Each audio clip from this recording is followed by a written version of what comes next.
시간을 허비하지 않는 마음의 기술, 심리괴짜. 스위스 베른의 고속도로 출구를 빠져나갈 때였다. 무슨 생각에 빠졌는지 정신없이 운전하고 있는데 번쩍하고 플래시가 터졌다. 속도계를 확인하니 주행 제한 속도를 시속 20km나 초과한 상태였다. 주변의 속재향으로 삼을 만한 다른 자동차는 눈 씻고 봐도 없었다. 아, 기억했어야 했는데 벌써 수년 전부터 무인단속 카메라가 설치되어 있었는데 말이다. 이튿날 취리에서는 경찰이 내 차 와이퍼 밑에 주차 위반 딱지를 끼워넣고 가는 것을 멀리서 목격했다. 그랬다. 나는 불법 주차를 한 것이었다. 주차 빌딩이 꽉 찬 상태였고 급한 용무가 있었다. 그리고 취리 시내의 합법적 주차 공간은 남극의 해변용 의자만큼이나 드물다. 순간 나는 경찰관에게 달려가 사정을 설명해 볼까 생각했다. 그러나 헝클어진 머리로 숨을 헐떡이며 경찰관 앞에서 사정하는 내 모습을 그려보고는 그만두었다. 그간의 경험으로는 그렇게 해봤자 나만 웃음거리가 될 뿐이었다. 그렇게 기분이 상하면 괜히 그날 밤 단잠까지 망칠 수 있다. 과태료 고지서가 날아오면 예전에는 무척이나 화가 났다. 하지만 지금은 기꺼운 마음으로 그런 돈을 납부한다. 그 금액을 내 기부 계좌에서 차감한다. 기부 계좌란 내가 좋은 목적에 쓰려고 1년에 일정 금액을 떼어놓은 계좌를 말한다. 범칙금이나 과태료도 그런 용도에 포함된다. 이런 단순한 트릭을 심리학에서는 심리계좌라고 부른다. 심리계좌란 우리가 흔히 범하는 생각의 오류를 지적하는 용어로 우리가 같은 돈이라도 어떻게 벌었는지에 따라 다르게 대하는 데에서 착안했다. 만약 당신이 1만 원을 우연히 길에서 줍는다면 분명 일에서 번 1만 원보다 그 돈을 더 쉽게 써버릴 것이다. 위의 과태료의 예는 이런 사고의 오류를 어떻게 활용할 수 있는지 보여준다. 마음의 평화를 위해서라면 의도적으로 자신을 조금 속이는 것도 좋지 않을까. 당신이 가난한 지역을 여행하다가 갑자기 지갑을 잃어버렸다고 해보자. 지갑은 금방 찾았지만 현금은 사라진 상태다. 이 돈을 도난당한 돈이라고 해석할 것인가? 아니면 가난한 사람들에게 기부한 돈이라고 해석할 것인가? 도둑 맞았다는 사실은 이런 생각을 통해서 변하지 않는다. 그러나 일어난 일을 어떻게 해석할 것인가 하는 것은 당신 재량에 달려있다. 좋은 삶을 원한다면 일에 대한 건설적인 해석이 중요하다. 상점이나 레스토랑에서 물건이나 음식값을 지불할 때 나는 그 가격에서 50%를 덧붙여 생각하는 버릇이 있다. 그 가격이 구두 한 켤레를 사거나 생선구이 한 접시를 먹고 지불하는 원래의 가격이다. 와인 한 잔을 1만 원이라고 한다면 와인 한 잔을 마시기 위해서 나는 1만 5천 원을 벌어야 하는 것이다. 이런 심리 계좌는 스스로 소비를 절제하게 해준다. 여행할 때 나는 늘 호텔비를 사전에 지불한다. 그렇게 하면 낭만적인 파리 여행의 마지막에 호텔비를 계산하느라 기분을 망치지 않아도 된다.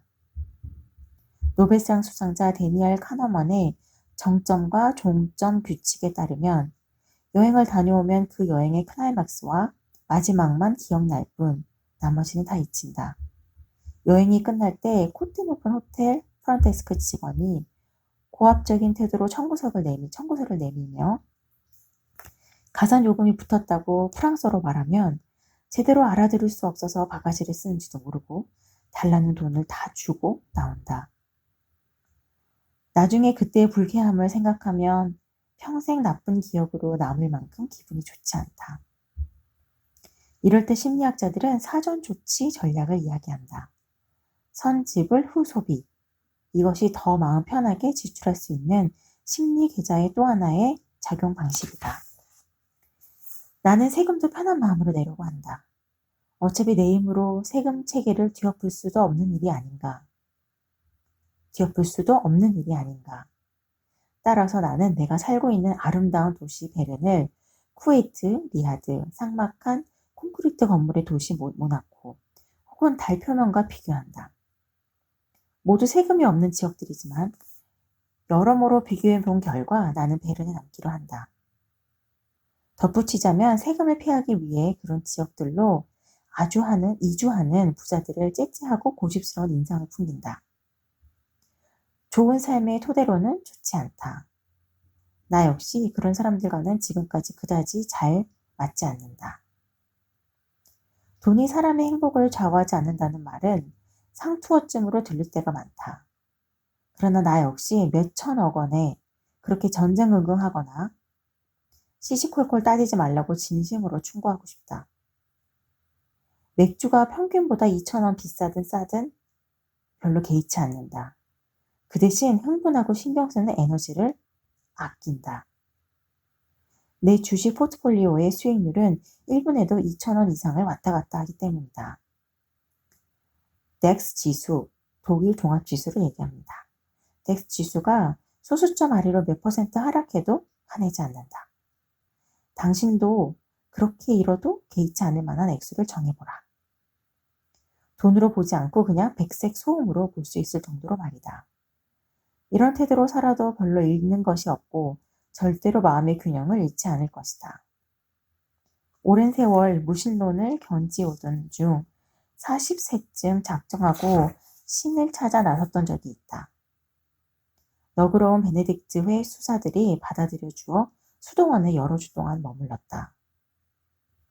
세상 일에서 멀리 떨어져 지내며 참으로 여유롭고 고즈넉했던 시간들이었다. 텔레비전도 인터넷도 휴대폰 신호도 육중한 수도원 벽을 뚫고 들어오지 못했다. 말하는 것이 금지되어 있었기에 식사 중에도 고요를 누릴 수 있었다. 나는 그곳에서 신을 만나지는 못했지만 대신 심리 계좌 트릭을 하나 발견했다.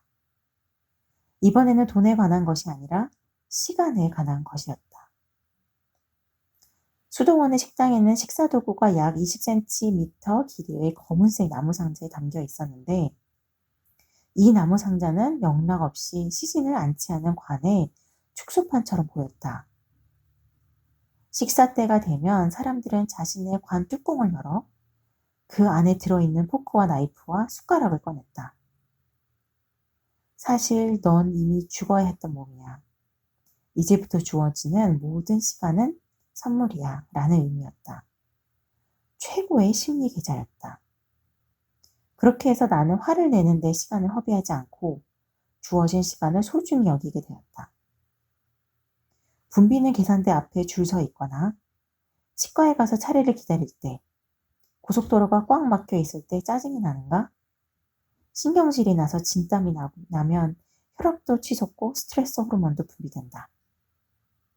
그러므로 짜증내고 흥분하는 대신 불필요한 짜증과 흥분으로 심신을 갉아먹지 않으면 적어도 1년은 더 살게 될 것이라고 생각하라.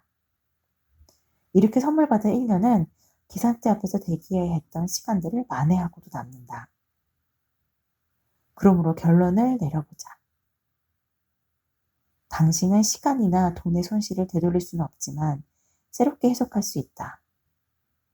심리 계좌 트릭을 모든 상황에 적용하라.